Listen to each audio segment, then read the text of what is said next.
come with me, if you will. I could not help the fact that I was a murderer, no more than the poet can help the inspiration to song, nor the ambition of an intellectual man to be great. I was born with the evil one standing as my sponsor beside the bed where I was ushered into the world, and he has been with me ever since. No Holmes Barred. Burlington, Vermont, 1880.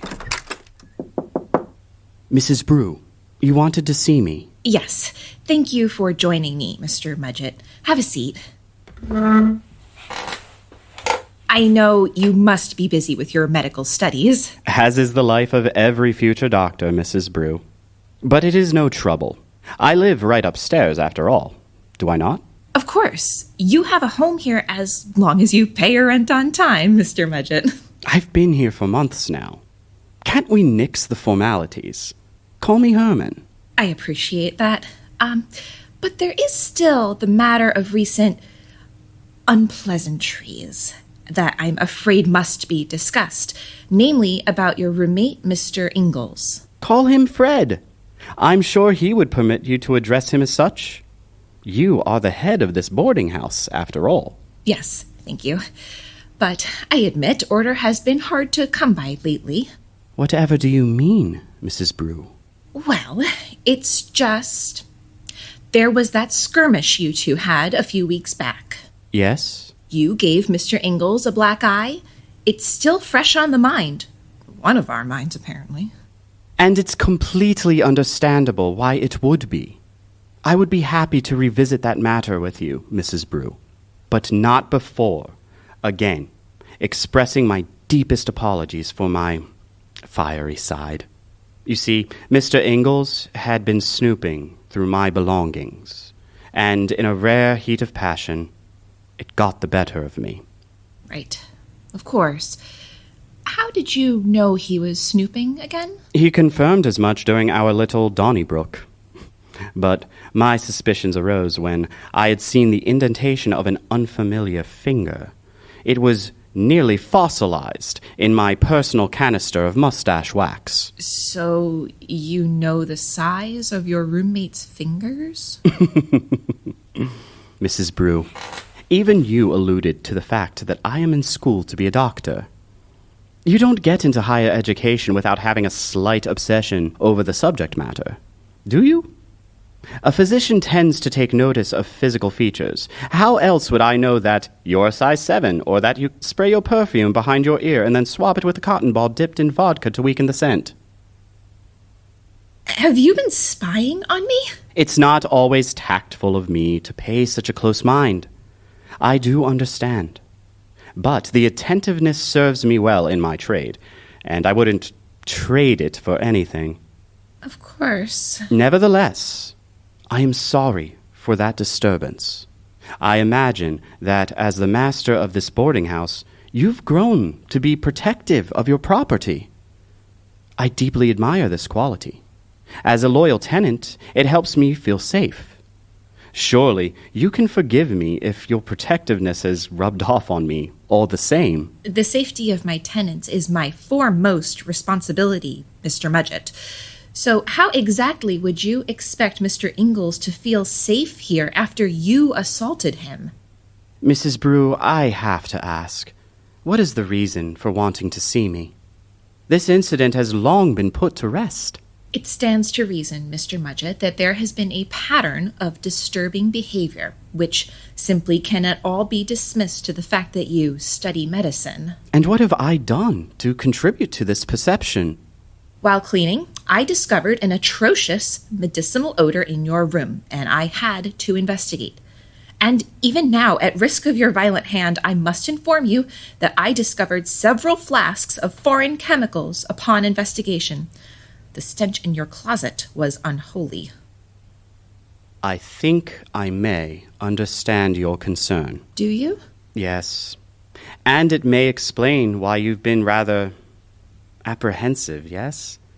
It makes sense. You saw what happened to Mr. Ingalls as a result of his curiosity, so it makes sense why you might be afraid of the same fate, does it not? Yes, but there's one more thing. Sure, it may be my room, but that room is in your home, Mrs. Brew, and I would never hope to make you feel uncomfortable, let alone endangered.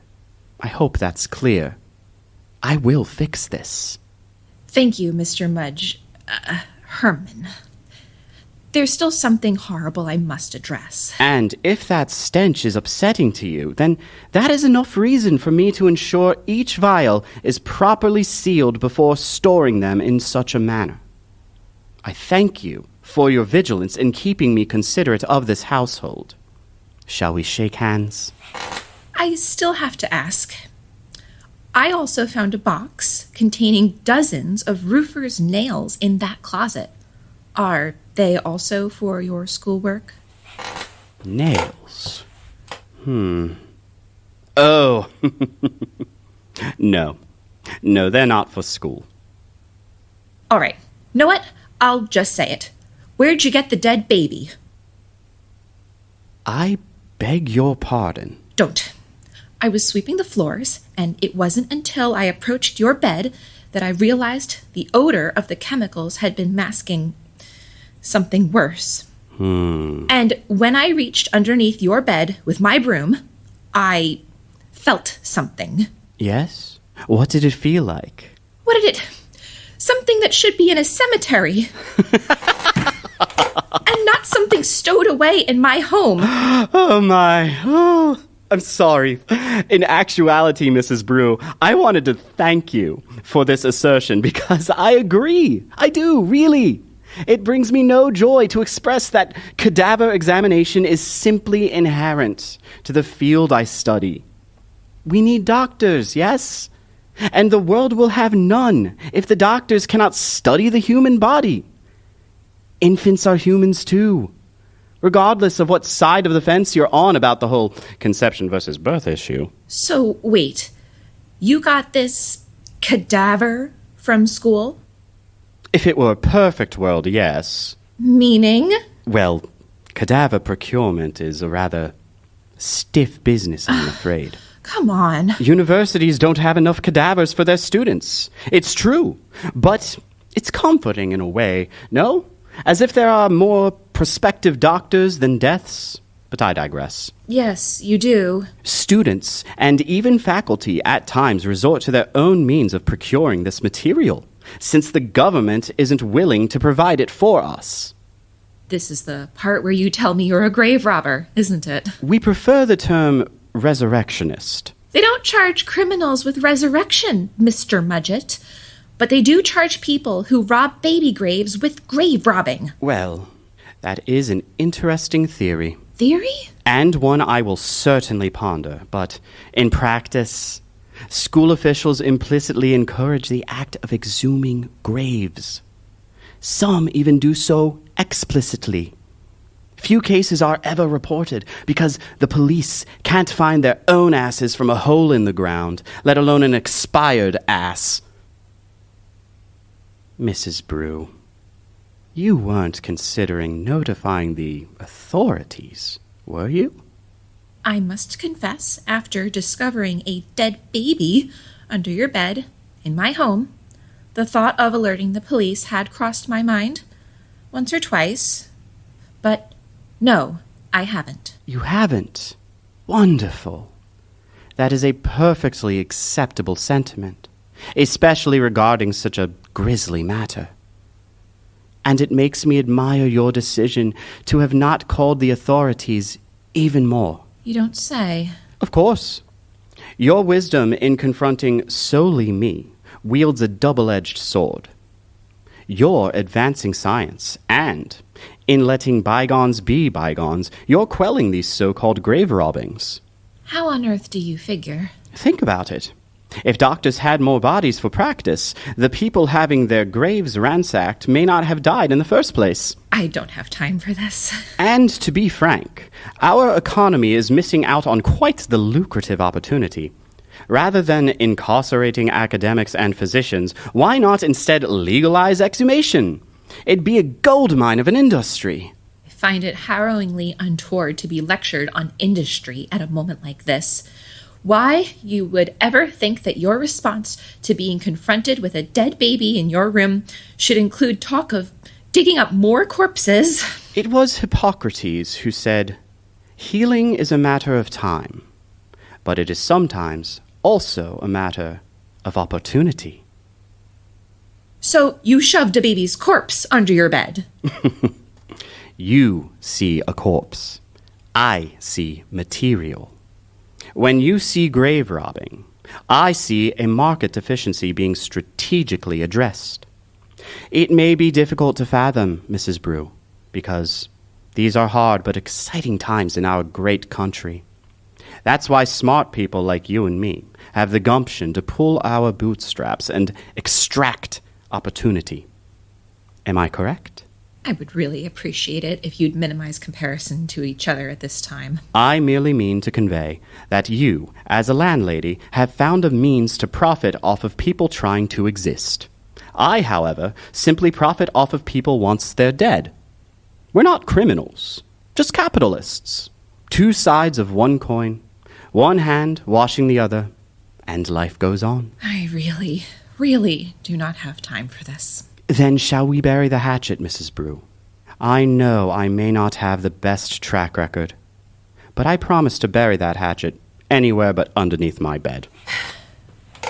If Mr. Brew hadn't just lost a third of our savings investing in the iron diving suit, I would kick you out this instant.